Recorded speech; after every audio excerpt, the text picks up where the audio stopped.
नमस्कार दोस्तों, HRDIS में आप सभी का स्वागत है। कैसे हैं आप सभी लोग? आई होप आप सभी लोग अच्छे होंगे और अपनी पढ़ाई को बढ़िया तरीके से कर रहे होंगे। देखिए, आज है 30 अप्रैल और 30 अप्रैल के कुछ महत्वपूर्ण करंट अफेयर्स पर हम लोग चर्चा करेंगे। इसके पहले मैं आप लोगों को बता दूं कि अगर चैनल पर कोई भी नया है तो आप लोगों से रिक्वेस्ट है कि प्लीज़ चैनल को सब्सक्राइब कर दें, लाइक कर दें और बेल आइकन को प्रेस कर दें ताकि कोई भी अपडेट हो सबसे पहले आप लोगों को तो पहुँचती रहे।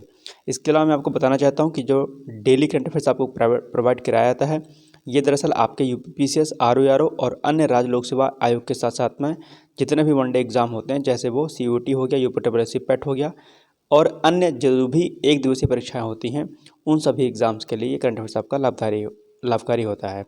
तो चलिए आज देखते हैं कि हमारी पहली न्यूज़ क्या है। पहली न्यूज़ हमारी है, वैश्विक प्लास्टिक संधि वार्ता का जो है चौथा सत्र भी आयोजित हो रहा है।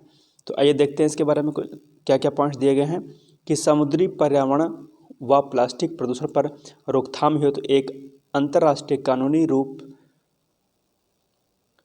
से बाध्यकारी उपकरण विकसित करने के लिए अंतर सरकारी वार्ता समिति यानी कि INC4 का चौथा सत्र 23 से लेकर के 29 अप्रैल के मध्य में कनाडा की राजधानी ओटावा में जो है क्या हो रहा है, संपन्न हो रहा है। ठीक है, तो कनाडा की राजधानी क्या है? ओटावा है, ध्यान रखिएगा। ओटावा में ही दरअसल ये जो चौथा सत्र है आपका 23 से लेकर के 29 अप्रैल के मध्य में संपन्न हो रहा है, यानी कि वैश्विक प्लास्टिक संधि। आपको बता दूं कि संयुक्त राष्ट्र पर्यावरण जो सभा है, यानी कि जिसको हम लोग UNEA भी बोलते हैं, ने प्लास्टिक प्रदूषण को समाप्त करने के लिए 2024 तक एक कानूनी रूप से बाध्यकारी अंतर्राष्ट्रीय संधि को अपनाया हुआ है।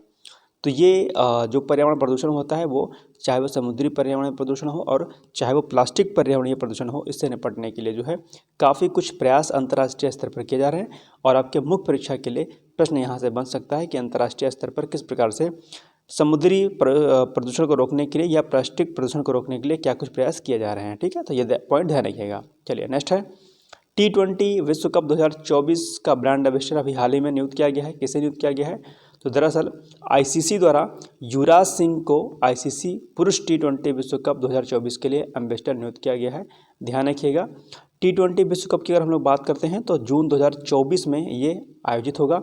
कहाँ पर ये T20 जो विश्व कप है आयोजित होगा? तो ये आयोजित होगा आपका वेस्ट इंडीज़ और अमेरिका में, यानी कि दो देशों में जो है ये T20 विश्व कप 2024 आयोजित होगा। आपको बता दूं कि वर्ष 2007 में जो है T20 में ही शायद आई थिंक जो युवराज सिंह थे, इन्होंने 6 बॉल पर 6 छक्के लगाए थे। तो बहुत फेमस जो है क्रिकेटर हैं युवराज सिंह। और बीच में इनको कैंसर भी हो गया था, लेकिन बावजूद इसके इन्होंने अपने आप को मजबूत करते हुए क्रिकेट में अपना स्थान मजबूती के साथ बनाए रखा। चलिए नेक्स्ट है, भारत का पहला ट्रांसशिपमेंट पोर्ट जो है अभी हाल ही में इसका उद्घाटन किया गया है। कहाँ पर किया गया है? तो ये दरअसल किया गया है विंझीजम बंदरगाह जो है। तो विंझीजम बंदरगाह कहाँ पर है? ये दरअसल केरल में अवस्थित है। भारत का पहला ट्रांसशिपमेंट पोर्ट है कौन सा? ये विंझीजम बंदरगाह। ठीक है, ध्यान रखिएगा इसको। चलिए नेक्स्ट है, आयुष्मान भारत मिशन अभी हाल ही में चर्चा में है। क्यों चर्चा में है? क्योंकि आयुष्मान भारत मिशन जो दिवस है वो दरअसल 30 अप्रैल को मनाया जाता है। उद्देश्य क्या है? आयुष्मान भारत योजना के लक्ष्यों को बढ़ावा देना।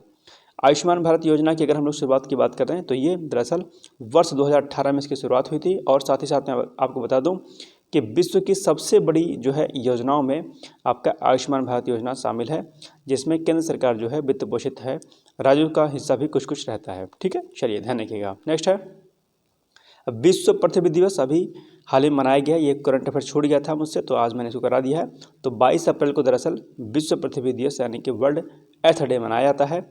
थीम इस बार की क्या है? तो थीम है प्लेनेट वर्सेस प्लास्टिक, यानी कि ये पॉइंट आपके लिए बहुत इंपॉर्टेंट है। थीम अक्सर आपसे परीक्षा में प्रश्न यहाँ से थीम से पूछ लेता है। अगर हम लोग बात करते हैं तो विश्व पृथ्वी दिवस की शुरुआत कब से हुई थी? तो 1970 यानी कि 1970 से दरअसल पृथ्वी दिवस मनाए जाने की शुरुआत हुई थी। अब आज का प्रश्न आप सभी लोग के लिए जो कि बहुत ही महत्वपूर्ण है, प्रश्न है कि विश्व मलेरिया दिवस कब मनाया जाता है? तो आपके ऑप्शन है वो हैं A 25 अप्रैल या फिर B 26 अप्रैल या फिर C 25 मई या फिर D 2 जून। ठीक है, तो ये आपको आंसर जो है कमेंट बॉक्स में जा करके देना है। इसके पहले मैं आपको बता दूं कि अगर आप आर की तैयारी कर रहे होंगे, यूपी पीसीएस की तैयारी कर रहे होंगे, तो यूपी पीसीएस और साथ ही साथ में आर के लिए हमारा जो है बैच चल रहा है, यानी कि प्रैक्टिस करने के लिए कौन सी क्या प्रैक्टिस करने के लिए, एसए की प्रैक्टिस करने के लिए, तो आप लोग उसको ज्वाइन कर सकते हैं। साथ ही साथ में अगर आप यूपी पीसीएस मेंस की तैयारी करना चाहते हैं, यानी कि आंसर राइटिंग प्रैक्टिस, ध्यान रखिएगा आंसर राइटिंग प्रैक्टिस की बात कर रहा हूँ मैं। अगर आंसर राइटिंग प्रैक्टिस की शुरुआत आपको करनी है, उत्तर लेखन को मजबूत करना है, क्योंकि समय बहुत है, अभी आप आराम से जो है जो चीज़ों को कर सकते हैं, आपके पास समय है, बाद में समय नहीं मिलेगा, फिर हाथ मसलते रह जाएंगे, कुछ भी हासिल नहीं होगा। तो अभी समय है, मुख्य परीक्षा की आंसर राइटिंग जो है आप लोग जरूर करिए। इसके लिए भी हमने बैच लॉन्च कर दिया है, डिस्क्रिप्शन बॉक्स में इसका लिंक दिया गया है, आप लोग वहाँ से जाकर के बैच को ज्वाइन कर सकते हैं। ठीक है, फिर मिलते हैं कल, तब तक के लिए Jai Hind Jai Bharat. Thank you so much, bye bye, take care.